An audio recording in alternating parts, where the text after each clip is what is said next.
Chapter 48. The Doors to the Temple. Race watched helplessly as the mage used his free hand to push Race's head back in order to reveal more of the harpy's neck. There was nothing Race could do to resist it. He couldn't even move. Race could move him to any position like a rag doll if he so desired, and Race could do nothing about it. Race could hear the blood pumping through his ears. He thought he could hear his heart pounding with adrenaline. He had mere moments left to live, and there was nothing he could do. Clemper pricked the left side of his throat with the point of his dagger. A bolt of pain shot through his body, and Race knew it was just the preliminary pain before Clemper cut his throat wide open. Race closed his eyes and waited for the end. It wasn't going to be long now. Soon he would be joining both his brothers and his parents in whatever might be waiting for them beyond the grave. He wondered if harpies and humans went to the same place. He wondered if there was any place for them to go. He was a mere 8 years old. As a human he would have barely begun to live, but as a harpy he felt he'd lived a full and happy life.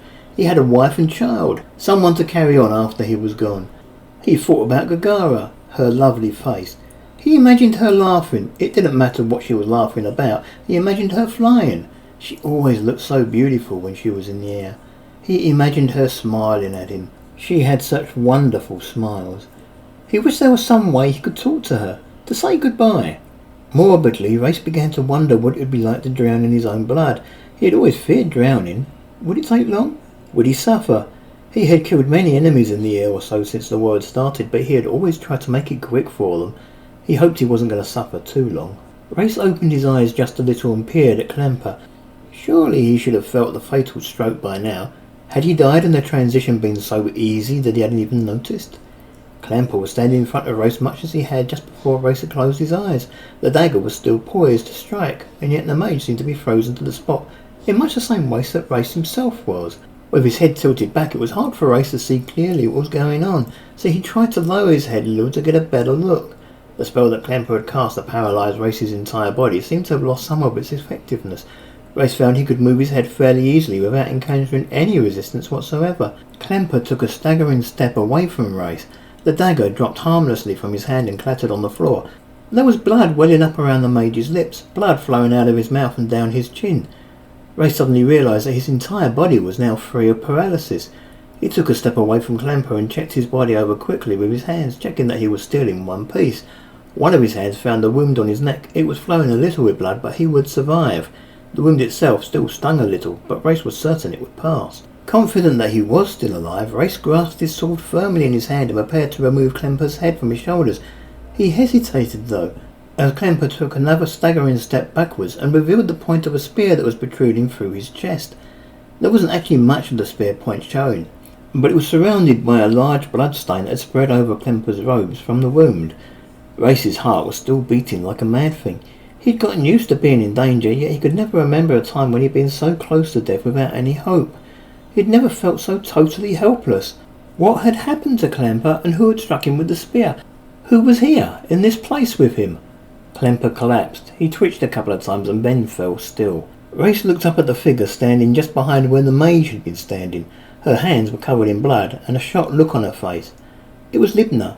Trying to calm himself down, Race stepped over to Clemper's body and kicked him a couple of times, trying to see if the mage was really dead. "He's dead," Libna said. Race nodded. He looked up at Libna and asked, "How did you get here?" Libna shrugged her shoulders. She looked around the room uncertainly. "Where is here? This place looks similar to where we were, yet there are a number of small differences." She then walked over to one of the dead elves and wiped her hands clean on his tunic. "Could this be a sister to the other room?" Race suggested. "I suppose that's possible," Libna replied. She walked slowly towards the large golden doors at the end of the room. "I don't know. This room feels a bit like a temple." "A temple?" Race replied, glancing about the room himself. "Yes, I suppose it does. I'm pretty certain, though, that no one has ever worshipped here," Libna commented. "Why do you say that?" Race asked. "Other than the debris of one fallen pillar, everything here is immaculate. These floors don't have the scud marks of years of worship. Other than the statues by the doors, there is nothing here to actually worship. And I don't think those statues are depictions of gods." "You could be wrong," Race suggested. "I could be," Libna agreed. "Did you ever wonder why humans and elves, two races so diametrically different, might follow the same gods?" "I have." "Well, where do you think we are?" Race asked. He was feeling a little bit calmer now. The immediate danger was over and he was alone in the room with someone he felt he could trust. "I do have an idea," Libna revealed, "but it is only an idea." "Where do you think we are?" Race repeated the question. "First, let me ask you this," Libna asked. "What do you know about the prehistory of the world? What was here before the humans, elves, harpies, or any of what we call the intelligent races?" Race shrugged his shoulders. "I don't know. The only thing I was ever taught about that era was it was a time of legends. The world was created by the gods as a playground for their children, the dragons. It's all fable, though. I don't know much about what really happened." Libna nodded. "The term dragon is a fairly recent term. It basically refers to the demigods. What do you know about the fate of these—" She hesitated to use the word dragons. "Not a lot," Race said. "I heard that they abused the creatures they created, and so the gods locked each of them away in their own separate little pocket universe. This is all theology. I doubt there's a word of fact in any of it." Libna nodded. "I could be wrong, of course, but I think we're standing in part of one of the old dragon temples." "A dragon temple?" Race pressed. "The main part of the temple, the way to the portal that leads to the pocket universe, would probably be just beyond those huge golden doors," Libna suggested. She looked around at Race and smiled. "So, how about it? Want to go and free a dragon?" "I'm not sure that would be wise," Race replied. "The gods locked the dragons up for a reason. I'm not sure I want to move against the will of the gods." Libna turned and nodded. She started to walk back towards Race, meeting him halfway. "I guess you're right. I just hope that the elves don't find a way to break through and free the dragon. You know what that would mean, right?" Race hesitated. "The ones that open the pocket universe and free the dragon will gain unbelievable power." "It's a wish," Libna told him, "and if the elves get that wish, they could use it to conquer the world." "We have to stop them," Race commented hastily. "There is only one way," Libna revealed. "We must free the dragon and use that wish ourselves. We must deny the use of it to the elves." Race nodded, sighing. "It still feels wrong. It feels like I'm moving against the very will of the gods themselves. If it is the only way to save my country, though, I don't see we have a lot of choice." Libna smiled. "I'm glad you see it my way." Race began to cross the rest of the room towards the large golden doors. "Where are you going?" Libna asked. "I'm off to release a dragon," Race revealed. Libna shook her head. "Not here. Having established that we are in a dragon temple, I now know where we are, or perhaps I should say when we are. Judging by the murals on the walls, we are still in the same room as we were, but we have travelled back some 3,000 or 4,000 years." "How can you tell?" Race asked. "From the scenery," Libna said. "This is the same room before humanity set foot on the island. The island above us, the island called Arlis by the humans, is currently in the hands of harpies, and only harpies. A short way across the water, the peninsula that will later be known as Floroth is under almost constant warfare by the elves of Elistran, who claim it as part of their country, and the goblins of the 1,000 tribes. Humans won't set foot here for at least a couple of 1,000 years." "I don't see," Race commented. "Each dragon temple is key to the race that lives on the surface above it. Look at the murals," Libna pointed out. "What do you see?" "I see harpies and more harpies and only harpies.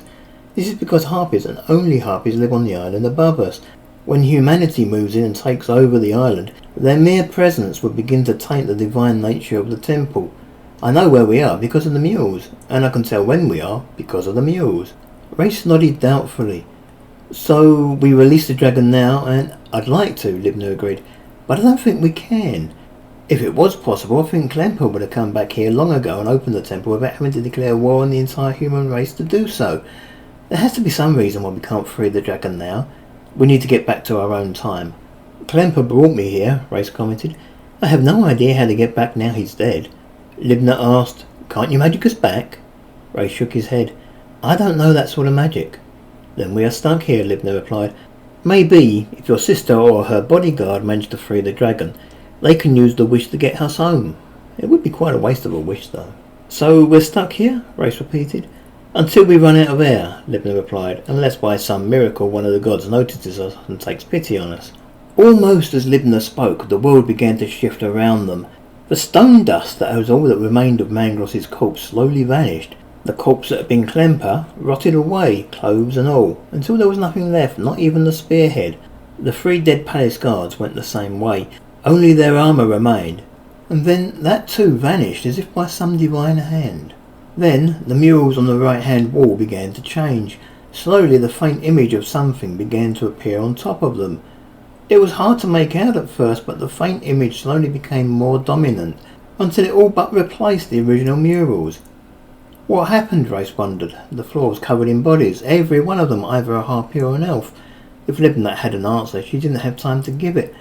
"Horse and tiger, Race," Jenny called from where she was now standing close to the huge golden doors, her sword sheathed, all the enemies in the room having been dispatched. Anita was standing by her side and turned to Race as he and Libna entered. "I thought we'd lost you for good. Come on over here and join us." The last time Race had seen Jenny, she was on the floor surrounded by a small army. It was good to see that she had survived, and Anita too. Then he realised that someone was missing. "Where's Tanegi?" I'm sorry," Jenny revealed. "I'm afraid we didn't win this battle without casualties. There was nothing we could do. She was overrun before we could get to her." She pointed to a part of the floor near where Jenny had tried to fight Klemper. "She's over there if you want to pay your last respects." Race felt a little numb. He had lost all 3 of his bodyguards that he had started the day with. He hoped Gagara was still alive. Right now he imagined the king and his army would be there, clashing with the elves. They would fight well, but they were extremely outnumbered.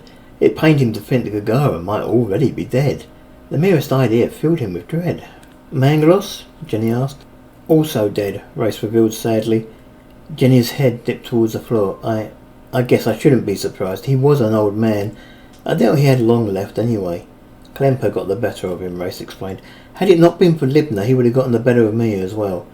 "I will miss him greatly," Jenny commented, and then she looked appraisingly at the harpy. "You beat him?"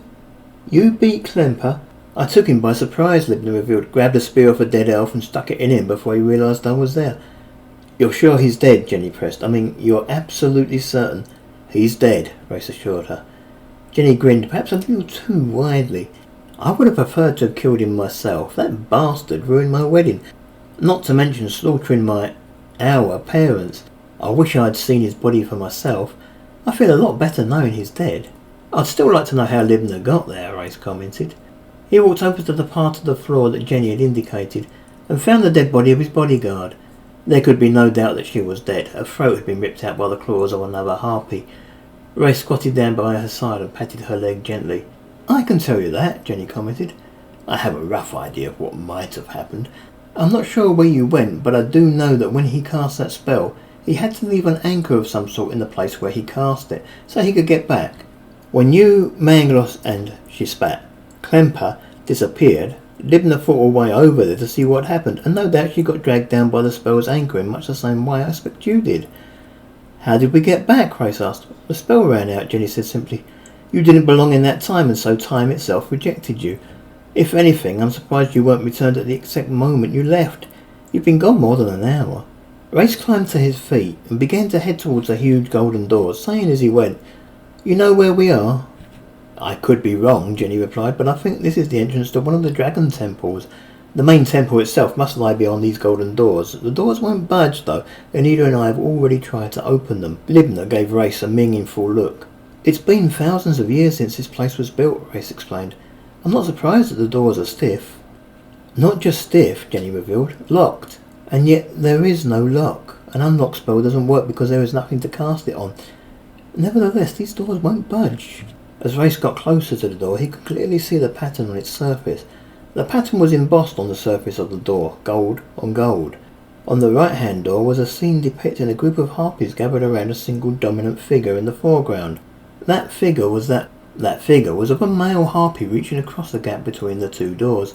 The scene on the left-hand door seemed to be a mirror image of the other, except that it was a gathering of humans around a single dominant female. Her hand met the harpies across the gap of the doors, their hands clasped together as one. "I think these doors are made of pure gold," Jenny commented. "They are huge and heavy and refuse to budge even so much as an inch." "These doors are magical," Libna suggested. "No," Jenny replied, "they can't be. I would see the glow." "Not if it was divine magic," Libna claimed. "Look at the images on the doors. I think the secret of how to open them is depicted thereon." "What?" Jenny said. Libna looked at Race. "You remember how this room looked back in the past? There were harpies, and just harpies on the murals on the walls. These images of humans are clearly relatively recent. They must have appeared here since the human race had arrived and chased the harpies away from the island. You can imagine how the door would have looked back then." "Harpies on both sides?" Race suggested.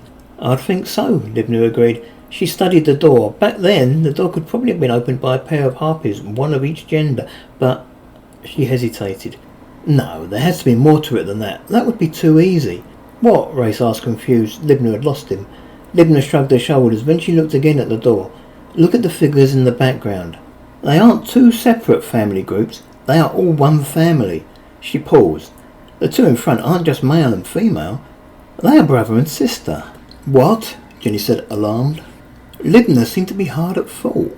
She shook her head a couple of times and then said, Harpies rarely feel any filial love for each other. Sisters often get on well together, but all the average male cares about is who he's going to spend his next night with.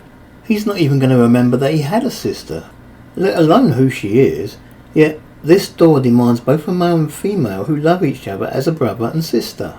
Are you saying it's impossible to open this door?